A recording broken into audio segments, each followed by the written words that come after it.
Hey, what's up, diggers? Prospector, Watcher of Realms. I just wanted to cover quickly. There's some really cool banners coming up this weekend. You might be tempted to summon. If you're interested in my opinion on whether or not you should summon, stick around. Without further ado, let's dig in.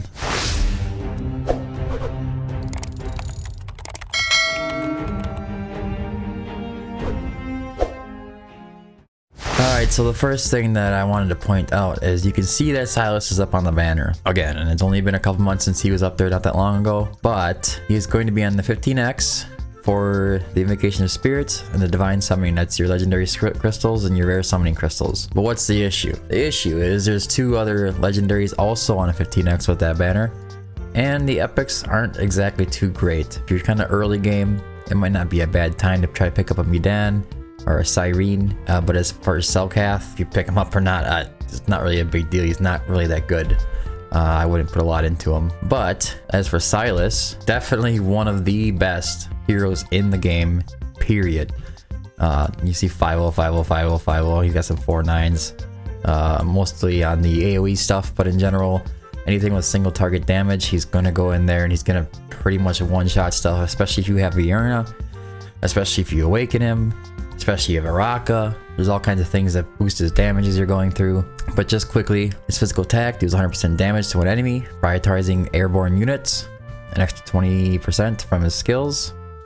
On the ultimate, damage increases by 60%, and each attack becomes soul sniping that ignores the defense and magic res of the target for 15 seconds. An extra 20% damage on that, extra 5 seconds on the skills, and the skill cost goes down by 100. Soul sniping deals 140% damage that ignores 50% of the target's defense. This makes him really easy. You just build him a really high crit damage. You don't have to worry about attack too much. If a unit within attack range dies, increases damage by 30% for 10 seconds. This effect can be triggered up to 1 time every 20 seconds. Pretty nice. After attacking the same target for 5 seconds, inflicts Eye of Curse upon a target for 8 seconds. Eye of Curse will be triggered only 1 time every 20 seconds. Soul Sniping will deal 50% extra damage to targets with the Eye of Curse. Another big chunk of damage. I think it goes up to 60% and 4 seconds extra. And then he's got his bond skill with Vierna.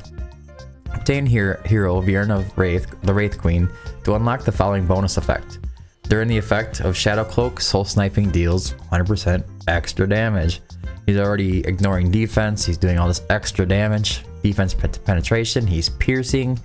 It doesn't really even matter if you put him up against a heavy armor unit. He's just gonna plow right through it anyways. As for his awakenings, they are very powerful. The A1, A3, and A5. The A1 increases attack speed by 100 when Shadow Cloak is in effect. The A3, when there are more than 2 marksmen on the field, increases damage of the hero and 1 random allied marksman by 15%.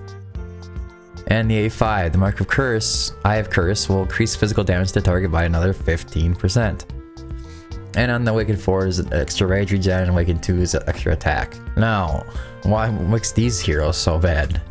Well, the ratings don't really look that awful. Orym can be an okay defender if you're kind of struggling defenders, or if you just need an Infernal Defender. It's not the worst thing if you pull him, I guess. You're probably going to pull him often. He does have a talent, increases crit rate by 15%. Does a few other things. He brings some burning. Obviously the crit rate and crit damage increase.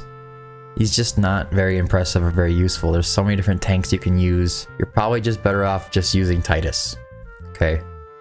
Just because it's an epic, it's a little easier to level up, scale out, and you'll get the job done for you in Infernal Blast Faction Trials. As for Kriya, she's seems to be one of the most hated mages from the Cultist faction in the game. Some people say that she is the worst. The reviews actually don't show her being the worst. The faction trials show her being pretty good. Gear raid 1, because she does mostly AoE, EXP, the gold raids, promotion raids are probably just fine.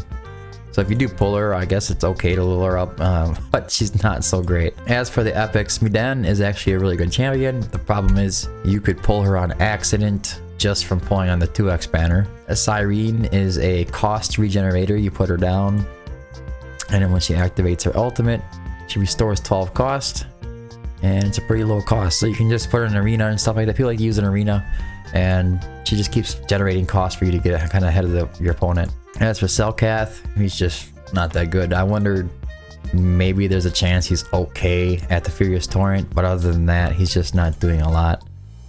As for a review on him, yeah, he's pretty low, starting off at 4.6. I think he's getting that from the Furious Torrent. Now, there is also the 2x banners for Divine and Invocation, which is your legendary summoning crystals and your rare summoning crystals. And then on Saturday, the Ancient Summoning comes up. But there is also another issue. We do know that there's a new guaranteed hero coming up within a few weeks here, and it's going to cost you 250 shards, or a combination of shards and diamonds, and you have to consider whether or not you want to save for that event and make sure you get that hero. It is an exclusive hero, limited hero, so you might just opt to do that. The other issue is I am not going to condone anybody's summon on this event for Sylas, and that is because I don't want to hear about how everybody summoned their shards and only like maybe 1% of the people that have seen this video actually summon Sylas. I would assume that a lot of you are going to summon anyways, trying to get him, and you may not even pull Sylas. You just pull Aurum and Kriya and I don't know, Cratch and Azor for all I know. It's kind of a bait event is what it seems like. They're trying to bait you now to get the Sylas so that you have to spend when you go to the guaranteed hero event. Also, the chances of getting him are pretty low. Fastidious and his team had done, or I should say friends or whatever, have done some studies into the API of the game, and they found that he's in a rare summoning pool, and that makes him a little harder to summon. So the odds of pulling him are already going to be lower than Aurum and Kriya. So my suggestion is not to summon, but if you're in need of heroes, and if you are really in need of heroes, I would still suggest you just summon on the 2x banners, because if you're early game, mid game, the 2x banners are going to probably bring you more value than the odds of pulling Sylas. But if you do pull and you pull Sylas, then congratulations. There's a possibility that could happen. I just think it's going to be very rare, and the odds are unlikely. And I don't want a bunch of people all upset because they didn't get Sylas and they decided to pull. That being said, there is going to be a spiritual altar going on with it, and usually that typically involves the legendary skill crystals, which are extremely rare, so some people like to pull anyways. But if you are just going for that, again, it's best to go for the 2x event. And I think that's all I have for this video. And if you do decide to summon, good luck. I definitely wish that you get Sylas. He is a game changer if you do it into pulling him. And until next time, keep digging.